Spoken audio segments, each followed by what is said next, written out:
Hi, this is Joe Bonnier for FastPitchPower.com. In tonight's video I'm going to give you a few exercises to restore flexibility in muscle groups that become chronically overworked or tight due to the pitching motion. The two muscle groups we're going to talk about are the upper trap muscles here, all right, which when tight or overworked or have too much tension will bring the shoulder blade up toward the ear. Okay? The second group of muscles, collectively the lats and some shoulder stabilizers underneath the armpit, collectively as a team bring the shoulder blade forward, okay, and rotate the arm inward. I'm exaggerating, but that's where the body will go when those muscles are overworked or too tight. All right, so collectively, when these muscle groups are tight, my shoulder girdle, my entire shoulder moves up and forward. All right, the shoulder blade moves up, right, the rib cage, and it actually comes forward and it tilts downward. The shoulder blade is what forms the socket of the shoulder joint. Okay? If it's out of alignment, if you take, I'm going to get up close here, if you take the shoulder joint here, just the socket, and you move it out of alignment here, you bring it up and forward, you see the rim of the socket actually approximates or gets closer to the head of the shoulder, the head of the upper arm bone. So as I take it forward, it narrows the room in which the arm has to elevate. So any structure that runs through there, like the biceps tendon or rotator cuff, okay, becomes impinged. Okay. You also, okay, take the optimal position of that upper arm bone, okay, and you move it relatively forward, and again compressing the structures in the front of the shoulder, and also leaving the labrum at risk for friction. So we have a whole bunch of things going on. And all I've done here is take the shoulder blade and elevate it up my rib cage and turn it kind of forward, and then which actually tilts it downward, again decreasing the space in the front of the shoulder. Those are technical details, but you have to understand what all of these drills are designed to do. Right, we're decreasing tone, increasing length, relaxing the muscles that do this. We're trying to set that shoulder blade down and back so my arm has freedom to move all the way up into an elevated position in something like, right, the pitching sequence, or even overhead throwing. If my arm needs to get above my shoulder, that shoulder blade needs to get the hell out of the way, okay, and not be stuck up and turned down and rotated forward. Does that make sense? I hope so. The rest of the video is not going to really be very helpful or valuable if you don't understand the mechanics of the shoulder joint, at least the basics of them. Okay, so I'm not going to talk too much about pitching mechanics, so I'm going to qualify you as the expert. We're going to go through a few different instances during the pitching sequence, and you tell me what you'd rather see in your pitchers, and then hopefully you'll be able to connect the functional anatomy and the pitching mechanics, optimal pitching mechanics of that specific instance. All right. All right. During the sequence, as my arm, I guess, approaches, we'll call it 3 o'clock here. Do you want my thumb pointed up toward the ceiling, okay, in my shoulder blade down, or do you want my arm rotated down toward the ground and my shoulder elevated up toward the ear? Okay, what did I just talk about? What muscles become tight? What muscles cause this shoulder to elevate here and rotate downward? Muscles underneath the armpit and the upper trap muscles. Everything's bringing everything forward. So obviously we're in this position here, 3 o'clock. We need to have thumb up, holding a glass of water, neck nice and relaxed, shoulder blade packed down and back. Okay? It's not a very compromising position. You can have your thumb down, you can have the shoulder blade up. Not too much is going to happen here. As the velocity of the arm increases around the body here, okay, this is where we really need to be careful. Start to be careful. I need to ensure that my athlete has the ability to keep that shoulder blade down. Still space here between the shoulder and the ear. I don't want that shoulder jammed up into my ear.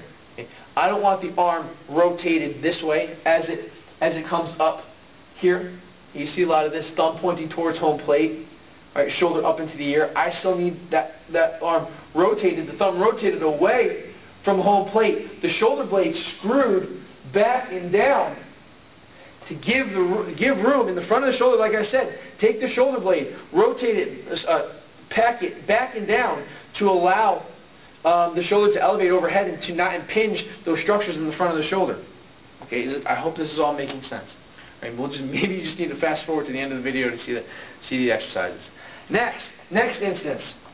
You don't mind my legs here. Okay. In this position, I'm now at 9 o'clock. Do I want my shoulder up into my ear? Okay? Or do I want my neck again, nice and relaxed with that shoulder blade packed back and down?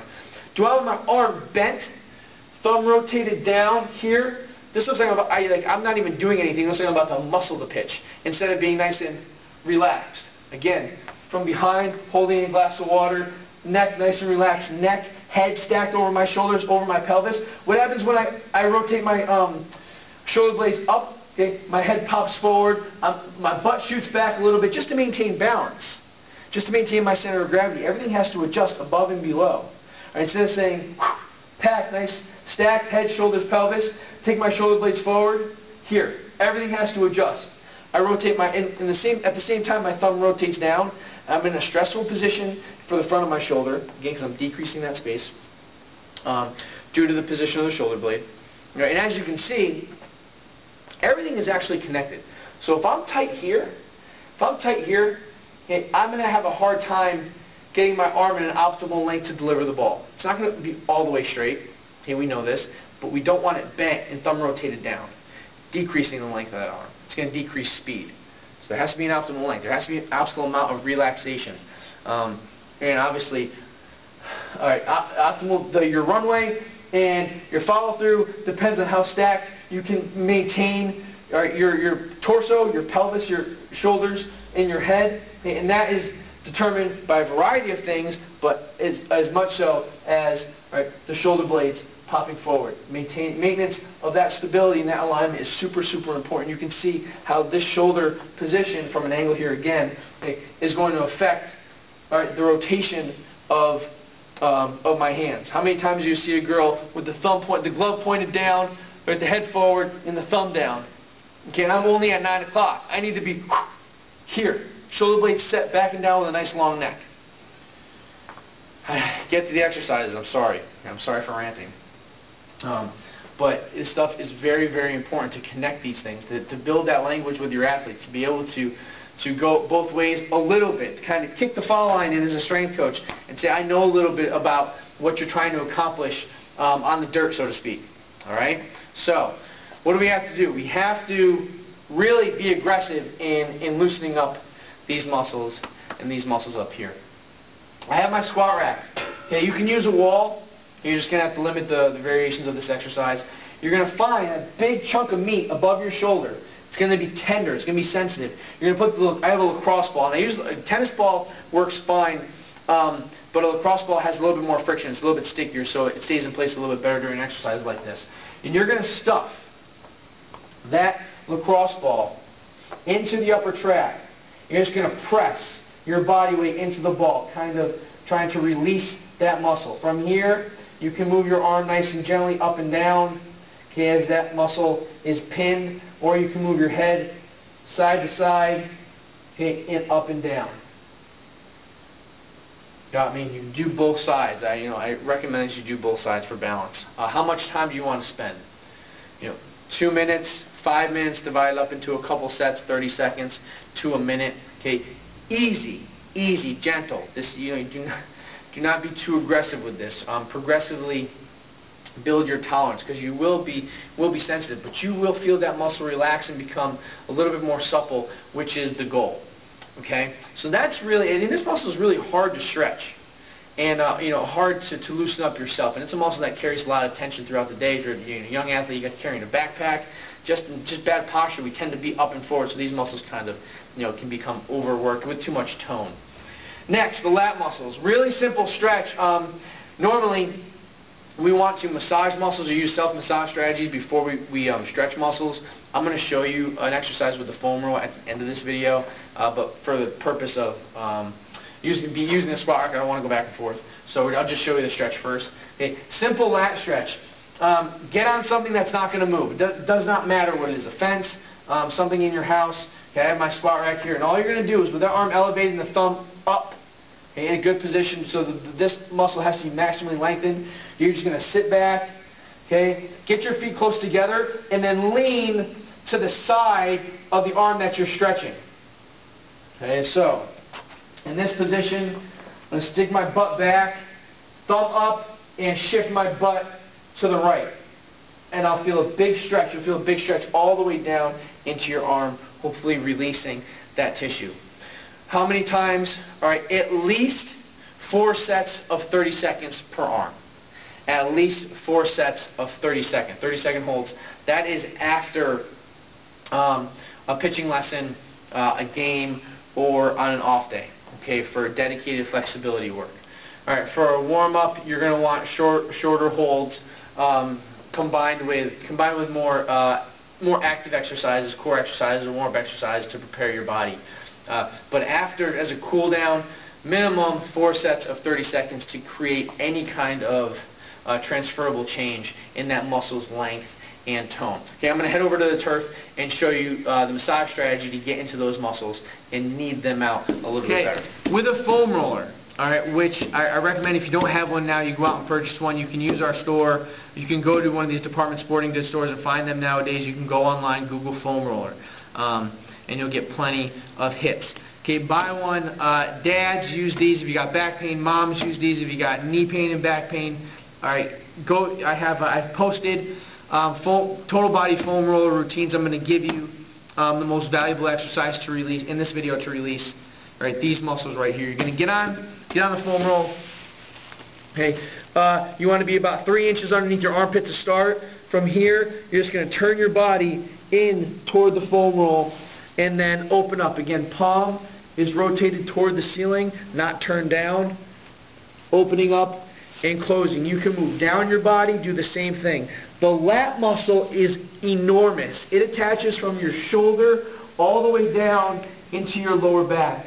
All right, so to really get any kind of change in its length, you want to work it from its origin into the lower back connective tissue all the way up to the back of the shoulder. All right, to really see some improvements in your shoulder flexibility. And so you can work down, or you can creep up toward the corner pocket in the shoulder, again rolling, opening, and closing. Wherever you're a little bit more sensitive, spend a little bit more time. And I have to reiterate that most often I recommend doing the foam rolling prior to the stretching exercise. So if you have either a squat rack or a wall available, your lacrosse ball, if you have the full set of tools in your foam roller, you're going to foam roll the lats, you're going to get to the squat rack or wall, do the trap release at the squat rack or wall, okay, and then finish with your lat stretch. I recommend that your cool down is at least 15 to 20 minutes, and that's going to be divided between lower body flexibility work and upper body flexibility work. So you're probably looking at 10 minutes total of upper body dedicated flexibility work, and so you're probably going to spend, you're looking at 3 to 4 minutes per station. Between both limbs, honestly, work both sides of the body. Spend a little bit more time where you find that you're sensitive, and then do this frequently. One day isn't going to change much, but 28 days out of a month will go a long way keeping you durable over the course of a season. Okay. I hope this video was informative. I hope these simple exercises, I was able to relate these simple exercises to important technical capacities. If you have questions or comments or messed up someplace, because I don't want to shoot this again, leave a question or comment below and we'll get it cleared up.